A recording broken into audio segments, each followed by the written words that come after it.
Prezados alunos, vamos dar continuidade aos nossos trabalhos.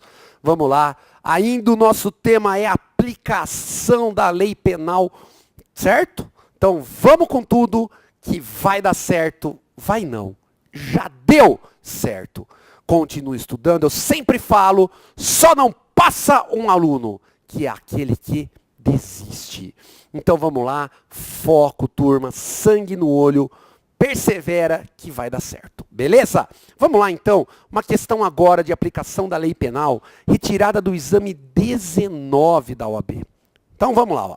Em razão do aumento do número de crimes de dano qualificado contra o patrimônio da União, pena, detenção de 6 meses a 3 anos e multa, foi editada uma lei que passou a prever que, entre 20 de agosto de 2015 e 31 de dezembro de 2015, tal delito, artigo 163, parágrafo único, inciso 3 do Código Penal, passaria a ter uma pena de 2 a 5 anos de detenção. João, em 20 de dezembro de 2015, destrói dolosamente um bem de propriedade da União, razão pela qual foi denunciado em 8 de janeiro de 2016, como incurso nas sanções do artigo 163, parágrafo único, inciso 3 do Código Penal. Considerando a hipótese narrada, no momento do julgamento, em março de 2016, deverá ser considerada, em caso de condenação, a pena de... Professor, vamos lá. Antes de resolver, me explica a questão? Explico. A questão de número 4, ela resolve o problema do artigo 3º do Código Penal. O artigo 3º do Código Penal, ele traz o tema lei penal temporária e lei penal excepcional. Primeira coisa, o que é uma lei penal temporária? Lei penal temporária é aquela que tem data certa para começar e terminar, certo? É o caso aqui da nossa questão, ó. A prova deixou claro, vou até grifar, ó. Vou até grifar, ó. Foi editada uma lei que passou a prever que entre 20 de agosto de 2015 e 31 de dezembro de 2015, certo? Ó, lei temporária. Ela tem data certa para começar e data certa para terminar. Perfeito? O que é uma lei penal excepcional? A lei penal excepcional, ela é criada por um período de excepcionalidade, como, por exemplo, uma guerra. Então, ela só vai ter vigência enquanto estiver acontecendo esse período excepcional que fez com que essa norma fosse criada.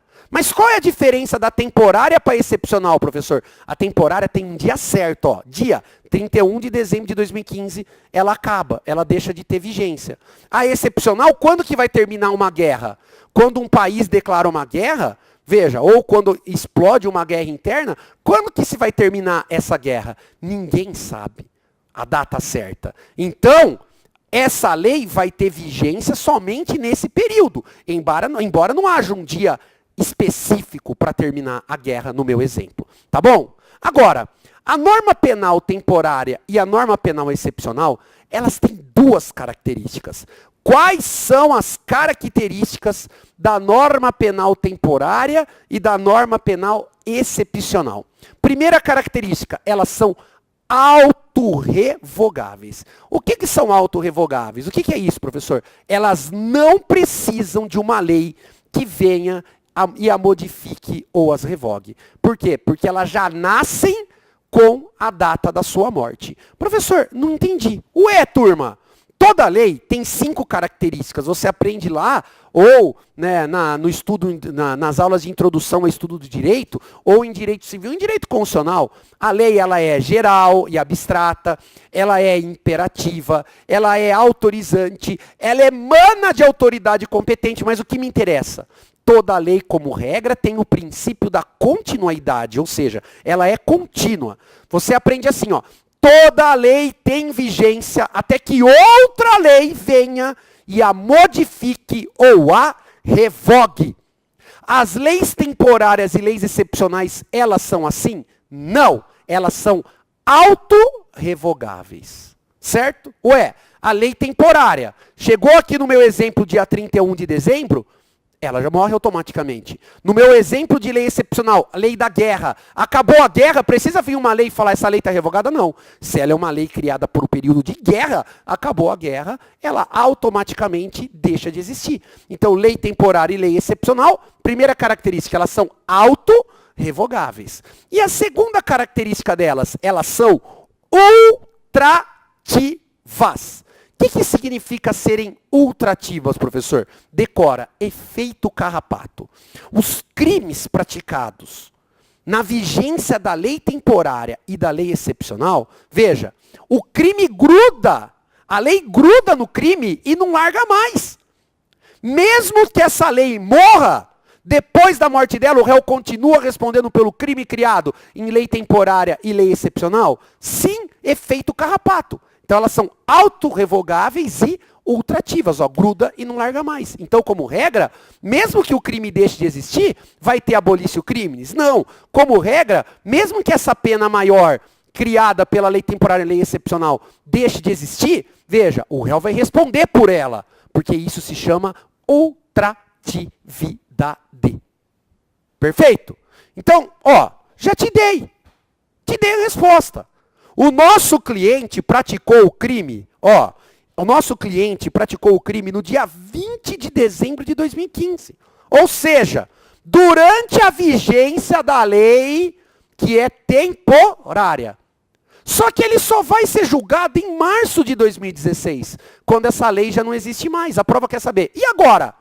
Você vai julgar ele de acordo com a pena mais grave criada pela lei temporária, ou você vai julgá-lo com a pena mais branda em vigor na data do julgamento. O aluno que não conhece o artigo 3º fala, claro que é a lei penal mais benéfica para o réu. A resposta é negativo. É uma exceção ao que nós estudamos no artigo 2º do bloco anterior. Certo? Então vamos lá? A letra alternativa A. Então o réu vai ser julgado com a pena mais branda, ou seja, de 6 meses a 3 anos de detenção, pois a Constituição prevê o princípio da retroatividade da lei penal mais benéfica ao réu. Errado. B de bola. 2 a 5 anos de detenção, pois a lei temporária tem ultratividade gravosa. Certa ou errado? Certa, é uma lei temporária, ultratividade gravosa. C de casa, 6 meses a 3 anos de detenção, pois aplica-se o princípio do tempus regit actum. Claro que não. E a letra D, de 2 a 5 anos de detenção, pois a lei excepcional tem ultratividade gravosa. Tiago, a D está certa. Tá, mas aí que é o detalhe. Qual é a diferença da B para D? Ó? A pegadinha está em você saber se a lei é excepcional ou temporária. Certo? Por que a B de bola é a correta? Porque aqui não é lei excepcional, é lei temporária. Então a D de dado está incorreta. A única correta para a questão é a alternativa B de bola, queridos. Beleza? Vamos lá. Exame 21. Revoltado com a conduta de um ministro de Estado, Mário se esconde do interior de uma aeronave, atenção, pública brasileira, que estava a serviço do governo e no meio da viagem, já no espaço aéreo equivalente ao Uruguai, desfere 5 facadas no ministro com o qual estava insatisfeito, vindo a causar-lhe lesão corporal gravíssima. Diante da hipótese narrada, com base na lei brasileira, assinale a afirmativa grifa correta. De novo, turma, para quem assistiu o bloco anterior, é uma questão de lei penal no espaço, artigo 5º do Código Penal. Você lembra que eu falei para você do artigo 5º, parágrafo 1º, território por extensão. Ó, o avião, essa aeronave, era de direito público brasileiro. Então ele é território por extensão em qualquer lugar do mundo. Então a prova tentou te confundir. Falou que o avião já estava dentro do território do Uruguai, quando essa pessoa foi lá e dentro do avião deu uma facada. Ué, não interessa que o avião estava no Uruguai. O avião não é de direito público brasileiro, então é território por extensão em qualquer lugar do mundo. Então onde é que esse crime vai ser julgado? No Brasil, de acordo com qual lei penal? A lei penal brasileira, conforme eu já havia ensinado. Vamos lá então? Alternativa A, Mário poderá ser responsabilizado, segundo a lei brasileira, com base no critério da territorialidade. Certo ou errado, turma? Certíssimo A. É o famoso território por extensão. Vamos ver os erros das outras, porque analisando as erradas, nós também estamos estudando. Então, ó, B de bola. Mário poderá ser responsabilizado, segundo a lei brasileira, com base no critério da extraterritorialidade negativo. É território por extensão. Extraterritorialidade é o artigo 7º. É quando o crime ocorre fora do Brasil, tanto do nosso território físico, como do nosso território por extensão. Certo? Então, não é caso de extraterritorialidade, é caso de território por extensão. Cuidado com a pegadinha. C de casa. Mário poderá ser responsabilizado, segundo a lei brasileira, com base no critério da extraterritorialidade. Claro que não. É território por extensão, OB. Pô, vamos lá. E a D de dado? Mário não pode ser responsabilizado pela lei brasileira, pois o crime foi cometido no exterior e nenhuma das causas de extraterritorialidade se aplica ao caso. De novo, não é extraterritorialidade, é território por extensão. De novo, galera, o artigo 7º do Código Penal, que trata da extraterritorialidade da lei penal, ocorre quando o crime foi cometido fora do nosso território físico e fora das hipóteses de território por extensão. Aí é extraterritorialidade, que pode ser incondicionada nas hipóteses do artigo 7º, inciso 1, combinado com o parágrafo 1º, ou condicionada nas hipóteses do artigo 7º, inciso 2, combinado com o parágrafo 2º, ou ainda pode ser condicionada quando for um crime praticado por estrangeiro contra brasileiro fora do território nacional, mas essa terceira hipótese, que também é condicionada, você tem que combinar as condições do parágrafo 2º do artigo 7º com as condições do parágrafo 3º também do artigo 7º, tá bom? Dá uma lida, se não entender, me avisa por e-mail. Beleza, doutores? Vamos lá, rumo à aprovação. Nós acabamos o tema aplicação da lei penal e já nesse bloco nós daremos início ao tema mais cobrado no exame da OAB, que é a teoria do crime. Então deixa eu só relembrá-los um pouquinho da teoria do crime. Aqui no Brasil prevalece, segundo a FGV, que faz a sua prova, a banca responsável, que o Brasil adotou em relação ao conceito analítico de crime, o conceito tripartite, ou seja, crime é todo fato típico, antijurídico e culpável, certo? Então, dentro do Brasil, segundo a FGV, isso é divergente na doutrina e na jurisprudência, então a gente tem que entender como que a nossa banca se posiciona. E a FGV, nessas mais de 20 provas anteriores, ela já deixou claro para nós o que, turma? Que para ela, crime é todo fato típico, antijurídico e culpável. O conceito tripartite, portanto, né, o conceito analítico de crime, teoria tripartite, tá bom? Então, olha só, doutores, presta atenção. Você vai observar agora a quantidade de questões sobre a teoria do crime que nós iremos fazer junto, tá? Então a gente vai estudar agora o fato típico. Dentro do fato típico a gente vai separar um pedacinho para o erro de tipo, tá? E depois nós vamos estudar ainda a ilicitude, né, a anjuridicidade e também a culpabilidade. Galera, dominou isso, você tem das 6 de penal pelo menos 2 questões na prova da OAB. Você está falando sério, professor? Faz as provas anteriores que você vai descobrir que eu estou falando a verdade. Só de fato típico já caiu pelo menos uma em cada prova e às vezes chegaram até a cair 2 conforme você vai observar. Claro que a ideia não é só fazer questões do fato típico, tá? Do primeiro elemento do crime. Mas você vai ver que agora nós vamos tranquilamente ficar nesse bloco e no próximo bloco só realizando questões de fato típico. tá bom? Então, professor, vamos lá, vamos com tudo? Vamos. Lembre, o fato típico, como regra, ele é formado por 4 elementos. Fato típico é formado pela junção de conduta, resultado, nexo causal e tipicidade. Então, dentro do fato típico, você tem que conhecer a conduta, o resultado, o nexo causal e a tipicidade, tá bom? Conforme forem aparecendo as questões, eu vou explicando elemento por elemento do fato típico para você. Beleza, turma? Então vamos lá. Questão de número 3, galera. A questão de número 3, tá? Vamos lá, então. Retirada exatamente, tá? A questão número 1 do fato típico retirado do exame 3 da OAB. Vamos lá, turma. Pedro, não observando seu dever objetivo de cuidado na condução de uma bicicleta, choca-se com um telefone público e o destrói totalmente. Nesse caso é grifa. Correto afirmar que Pedro. Então vamos lá, professor. Por que essa questão está dentro do fato típico? Então vamos lá. O primeiro elemento do fato típico é a conduta. Se você não sabe, decore esse conceito. Sem esse conceito, você não tem chance na prova da OAB. Conduta, vou falar rapidinho, ó, é toda ação ou omissão humana, vírgula.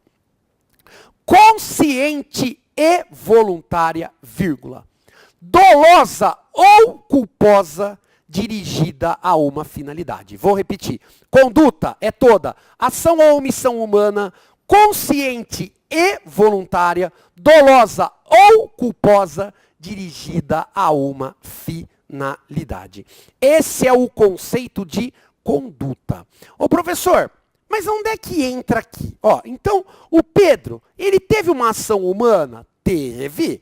Ele estava, pedalando na sua bike, na sua bicicleta, né, turma? Isso. Quando ele perde o controle e se choca com o telefone público, que acaba o quê? Sendo totalmente destruído. Essa conduta do Pedro foi consciente e voluntária? Foi. Ele tinha consciência do que ele estava fazendo. E ninguém estava obrigando ele a pedalar. Ele estava pedalando porque ele quis. Então, a gente tem uma ação humana, consciente e voluntária. Certo? Só que agora vamos ainda para o final. Dolosa ou culposa. Veja, vamos lá, vamos pensar um pouquinho. O Pedro tinha dolo. Quando eu falo de dolo, eu tenho que ir lá no artigo 18, inciso 1 do Código Penal. O Código Penal nos traz o dolo direto e o dolo eventual. Como assim, professor? Vamos lá. 18, inciso 1. Crime doloso é quando o réu quer o resultado ou assume o risco de produzi-lo. Tiago, deixa eu entender, deixa. Quando o réu quer o resultado, dolo direto. Quando o réu não quer o resultado, que é previsível para qualquer pessoa, ele também está prevendo, mas ele é indiferente, ou seja, ele assume o risco de produzir o resultado, isso é o dolo eventual. Certo? Então aqui no caso, ele queria destruir o orelhão? Não. Ele era indiferente para a destruição do orelhão? Também não. Claro que não, a prova falou que ele assumiu o risco, que ele estava prevendo que ele poderia bater no orelhão e mesmo assim ele é indiferente de quebrar o orelhão e continuou pedalando? Não, então aqui não houve crime doloso. O que houve aqui foi um crime culposo. Por que é um crime culposo, professor? Aonde é que está escrito culpa? Culpa está no artigo 18, inciso 2 do Código Penal. Crime culposo é quando o réu é imprudente, negligente ou imperito. É isso que está no artigo 18, inciso 2 do Código Penal. Tiago, me explica. Sim, ó. No nosso dia a dia, para ter crime culposo, entenda, você precisa de 2 elementos. No nosso dia a dia, nós temos deveres. Dever de cuidado objetivo é o que está escrito aqui, ó. Nas nossas relações sociais. É aquele dever que não é imposto para o Tiago, para o Rodolfo. É imposto para qualquer pessoa. É isso que nós chamamos de dever de cuidado objetivo. E observem, queridos, que quando que você desrespeita esse dever de cuidado objetivo que é imposto a qualquer pessoa? Quando você é imprudente, quando você é negligente ou quando você é imperito.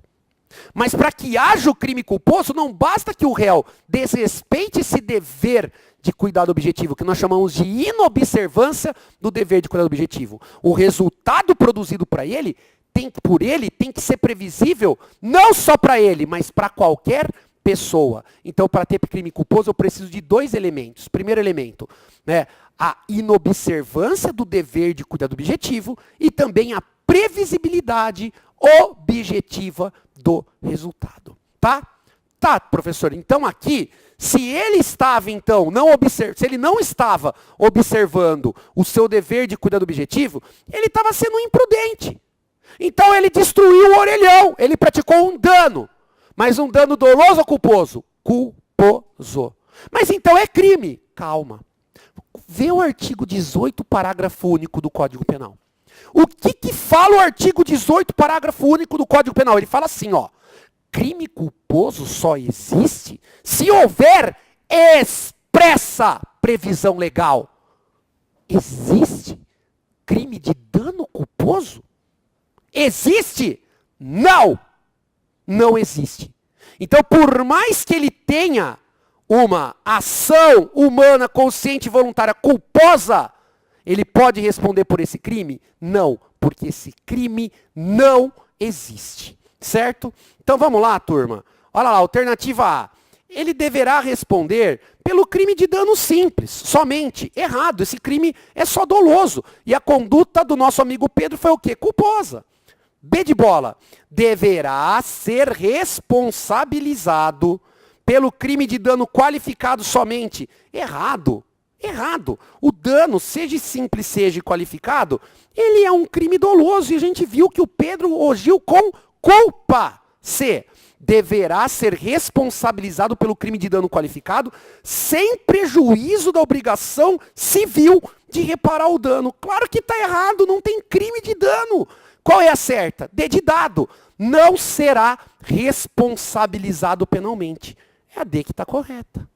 Por que, professor? Porque não existe crime de dano culposo. Veja, de novo, todos os crimes são presumidamente dolosos. Crime culposo a gente só pune se houver expressa previsão legal. Existe crime de dano culposo? Não. O crime de dano, abre o seu Código Penal no artigo 163, lê. Vê se existe dano culposo. Não, não existe. Então ele não será responsabilizado. Tá bom, galera? Vamos lá, questão 2. Desculpem, vamos lá. Exame 5. Jefferson, segurança da mais famosa rede de supermercados do Brasil. Ele percebeu que João escondeu em suas vestes 3 sabonetes no valor aproximado de R$ 12. Ao tentar sair do estabelecimento, entretanto, João é preso em flagrante pelo segurança, que chama a polícia. A esse respeito, assinale a alternativa correta. Galera, a questão 2, ela quer que você conheça a tipicidade. A tipicidade que é, dentro do fato típico, o 4º elemento. Tiago, não entendi. De novo, nós estamos estudando o primeiro elemento do conceito analítico de crime, que é o fato típico. Fato típico que é composto por 4 outros elementos. Quais são eles? Fato típico é igual conduta, mais resultado, mais nexo causal, mais tipicidade. Certo? Então essa é uma questão de tipicidade. Tiago, o que é tipicidade? Para você entender o que é tipicidade, a primeira coisa que você tem que entender, o que é tipo penal. Tipo penal nada mais é que a mera previsão de existência do delito pela norma penal. Não entendi, professor. Quando você pega do artigo 121 do Código Penal para frente, você tem vários tipos penais. Vários. Como, por exemplo, o homicídio, o estupro, o furto, o roubo, o latrocínio, a extorsão e vai embora. Uma pancada de tipos penais. Então, quando a lei penal fala que determinada conduta é crime, isso é um tipo penal. E o que é a tipicidade? Então, vamos lá. Hoje, com a adoção pelo Brasil da teoria do direito penal constitucional, nós temos 2 tipos de tipicidade. O primeiro tipo de tipicidade é a tipicidade formal. O que é a tipicidade formal? Tipicidade formal é o mero enquadramento. Em outras palavras, é o mero encaixe. Em outras palavras, é a subsunção da conduta do réu no tipo penal. Tiago, em outras palavras, me explica? Explico. Tipicidade formal é você pegar a conduta do réu e conseguir encaixar em algum dos crimes do Código Penal. Se você olhar a questão anterior que a gente fez do Pedro, do dano culposo, por que não dá para punir o Pedro? Porque não existe tipicidade formal. Pega a conduta dele, ele por imprudência danificou um orelhão. Certo? Você consegue encaixar em algum tipo penal? Você consegue? Existe dano culposo? Não, não existe. Por isso que você respondeu na letra D, que não tinha crime. Por quê? Por ausência de tipicidade formal. Certo? Beleza? Agora, veja a questão. O Jefferson subtraiu coisa alheia móvel. Ele subtraiu o quê? 3 sabonetes no valor aproximado de R$12. Beleza, professor. E aí? E aí que você vai entender agora. Olha que questão interessante. Se o Jefferson subtraiu coisa alheia móvel, você consegue encaixar a conduta dele em algum tipo penal? Consegue. Qual tipo penal? O furto, o artigo 155 do Código Penal. Porque ele teve uma ação humana consciente e voluntária dolosa. Então você consegue encaixar a conduta dele no tipo penal? Consegue. No furto. Então existe tipicidade formal. Mas existe tipicidade material? Professor, o que é tipicidade material? Tipicidade material é exatamente a existência de efetiva lesão, ou pelo menos, Rodolfo, uma ameaça de lesão ao bem jurídico protegido, tutelado pela norma penal. Ô professor, deixa eu entender, deixo. O Brasil não permite mais que se punam condutas que não tragam lesão ou pelo menos uma ameaça de lesão ao bem que é protegido pela norma penal. Então, Tiago, o que afasta a tipicidade material? O princípio da bagatela, o princípio da insignificância. Professor, como é que eu vou saber se dá ou não dá para aplicar a bagatela? Depende do caso concreto. O Supremo criou 4 vetores, certo? Para aplicação da bagatela. Precisa saber decor. Lembra? Lembra. Ó, a ordem dos fatores não altera os produtos. Como assim, Tiago? Eu vou te dar uma regrinha para decorar os vetores do STF. Você pode encontrar as palavras trocadas, mas você vai entender que não dá para errar. Ó, a Mari casou com o Prol. O que significa Mari? Mari significa mínima, ausência, reduzida e ínfima. Certo? E o que é Prol? Periculosidade, reprovabilidade, ofensividade e lesão ou lesividade. Junta. Mari, Prol. Então fica, ó, mínima, periculosidade. Certo? Ausência de reprovabilidade, reduzida ofensividade e ínfima ou inexistência de lesão ou lesividade.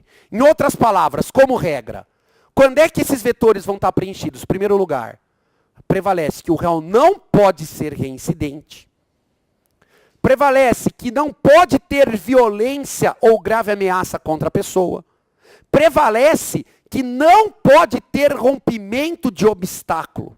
E, por último, o valor não tem um valor específico, é um valor subjetivo, depende da condição econômica da vítima, para você ver se o que foi subtraído dele é ou não é ínfimo para ele. Tá bom? Tiago, mas eu já ouvi falar de valor. Valor é só para crimes tributários. O que é crime tributário? Os crimes da Lei 8.137 de 90, sonegação fiscal. 168A do Código Penal, que é apropriação indébita previdenciária. 337A do Código Penal, sonegação indébita previdenciária. E o 334 caput do Código Penal, que é o crime de descaminho. Cuidado, contrabando não aplica, é só para o descaminho. Qual é o valor da bagatela? Por força de decisões do Supremo Tribunal Federal, calcados na portaria 75 de 2012 do Ministério da Fazenda, o valor é de R$20 mil. Então, nos crimes tributários, se o valor for menor ou igual a R$20 mil, sustente bagatela na prova da OAB. Tá, vamos fazer a questão. Vamos lá. A prova falou que o João subtraiu 3 sabonetes no valor aproximado de R$12. Vamos lá. O João é primário ou reincidente? A prova não fala. Então a gente presume que ele é primário. Qual foi o crime? Foi furto. Teve rompimento de obstáculo? Não, porque o furto foi simples. A prova fala que foi furto. Teve emprego de violência ou grave ameaça contra a pessoa? Também não. E o valor é de R$12. E quem é a vítima? Ó, a rede mais famosa de supermercados do Brasil. O que é R$12 para a rede mais famosa de supermercados do Brasil? Não é absolutamente nada. Moral da história. O que você vai alegar para o seu cliente, para o João? Princípio da bagatela, princípio da insignificância. Princípio da insignificância que exclui a culpabilidade? Não. Exclui a ilicitude? Não. Exclui o fato típico. Qual elemento? A tipicidade. Mas formal ou material? A tipicidade material. Então a bagatela não reduz a pena, ela absolve, porque ela torna o fato materialmente atípico, porque exclui a tipicidade material. Vamos lá? Alternativa A. A conduta de João não constitui crime. Legal. Uma vez que este agiu em estado de necessidade. Não. A prova falou. Em estado de necessidade? Não. A conduta de João não constitui crime, uma vez que o fato é materialmente atípico. Certo ou errado? Certo, é a B de bola que é a correta. A bagatela exclui a tipicidade material, turma. C. A conduta de João constitui crime, uma vez que se enquadra no artigo 155 do Código Penal, não estando presente nenhuma das causas de exclusão de ilicitude ou de culpabilidade, razão pela qual ele deve ser condenado. Errado. D. Embora sua conduta constitua crime, João deve ser absolvido, uma vez que a prisão em flagrante é nula, por ter sido realizada por um segurança particular. Jesus Cristo, que absurdo. A única correta é a B de bola. Bagatela exclui a tipicidade material. Beleza, galera? Estamos encerrando esse bloco. No próximo bloco damos continuidade aos nossos trabalhos. Fiquem com Deus. Luta que vai dar certo. Intelecto. Até daqui a pouco. Tchau.